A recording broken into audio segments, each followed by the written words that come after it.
Hi, my name is Dr. Vikas Aggarwal. I'm an interventional cardiologist at the University of Michigan Hospital in Ann Arbor. My area of expertise happens to be in pulmonary vascular interventions, and I'm currently leading the Balloon Pulmonary Angioplasty program for CTEPH patients. I work hands in hand with our multidisciplinary CTEPH team led by Dr. Valerie McLaughlin, Dr. Vezawati, and our cardiac surgeon, Dr. Jonathan Haft. So the University of Michigan Hospital happens to be the lead academic medical center in the state of Michigan. So recently, balloon pulmonary angioplasty was introduced as a new treatment option for patients with chronic thromboembolic pulmonary hypertension who are no longer surgical candidates. CTEPH stands for chronic thromboembolic pulmonary hypertension.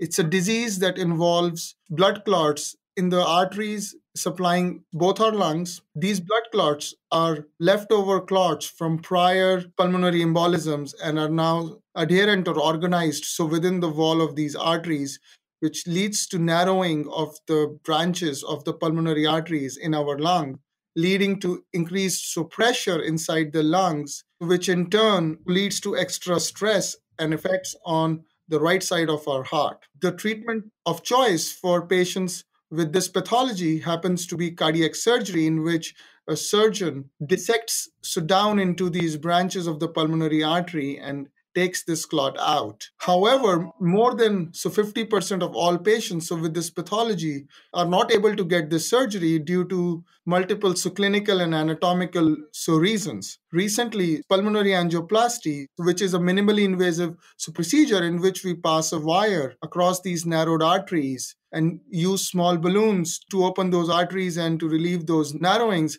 has shown a lot of promise. And that's where my expertise lies in, and that's where we want to make a difference in the care of these patients.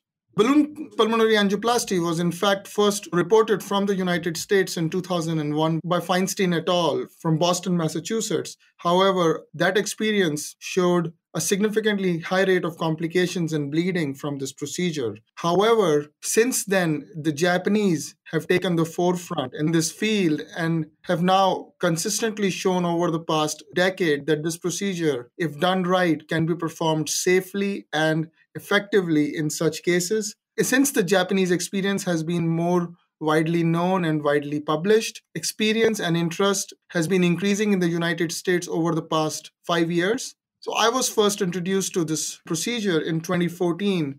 So when I was working in Philadelphia at Temple University Hospital, and then over the course of next 4 years, I was fortunate to gain more experience and expertise and refine my technique. Subsequently, I also interacted and now became very good friends with my colleagues at Kyushu University in Fukuoka, Japan, and was able to go visit them and learn the Japanese way of doing pulmonary angioplasty hand in hand. So this past summer, and more recently, I'm very excited and fortunate to join the University of Michigan Pulmonary Hypertension and CTEPH Center of Excellence, and I'm able to bring this newer technology to our patients at the University of Michigan.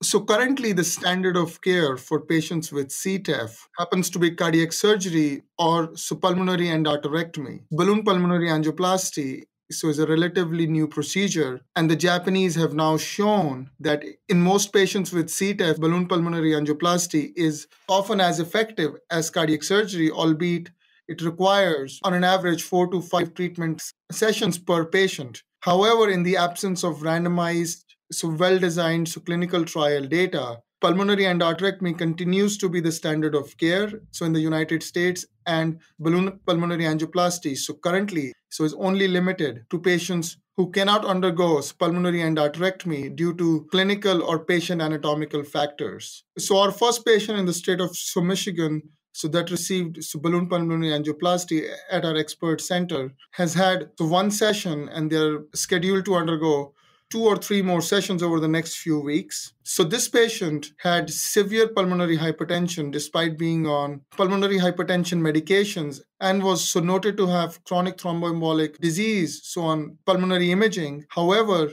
her disease was distal in the subsegmental branches, which were not accessible to cardiac surgery. She was evaluated by our expert surgeon as well as our pulmonary hypertension team, and was thought to be a better candidate for pulmonary angioplasty and not pulmonary endarterectomy. So she underwent her first session of the balloon pulmonary angioplasty at our center last month, and she's already feeling a lot better compared to how she was feeling prior to the procedure. So we plan on performing a few more sessions on her, so with the goal of normalizing her pulmonary pressures and hopefully getting her off the pulmonary hypertension medications. So when we saw the patient after her first treatment path, she was very excited and pleased to see her symptoms get better. She told us that she was able to do more, so less short of breath, and that was heartening and exciting to hear. Our goal is to spread the word about our multidisciplinary expert CTEPH center. So now we're here in the state of Michigan, and we hope to take care of patients from all over the Midwest, not just the state of Michigan, as well as nationally and from Canada too. If you have unexplained shortness of breath and limitation, so in your activity level, so you should be seen by either a cardiologist or a pulmonologist, and the workup for this pathology starts with an echocardiogram. And if the echocardiogram shows evidence of right heart strain and or pulmonary hypertension, you should definitely receive a ventilation perfusion scan or a VQ scan to look for chronic thromboembolic pulmonary hypertension as the underlying pathology, so behind the diagnosis of pulmonary hypertension. If you happen to have evidence of ventilation perfusion, mismatch, or chronic thromboembolic pulmonary hypertension, you should be referred to an expert center like ours as soon as possible for further evaluation and the workup of this disease, which includes right heart catheterization as well as a pulmonary angiogram and a CT angiogram to better define the hemodynamics as well as the anatomy and the obstructive component from this pathology. The only piece of advice I would give everybody is chronic thromboembolic pulmonary hypertension is common and is often misdiagnosed or is diagnosed very late in the disease pathology. So please, everyone, think about chronic thromboembolic pulmonary hypertension in your patients with unexplained dyspnea or dyspnea out of proportion to their medical condition. And please screen your patients for this disease with a VQ scan. If you have any questions or anything we can help you take care of these patients, please feel free to reach out. So my name is Dr. Vikas Aggarwal, and I'm aware that I'm rare.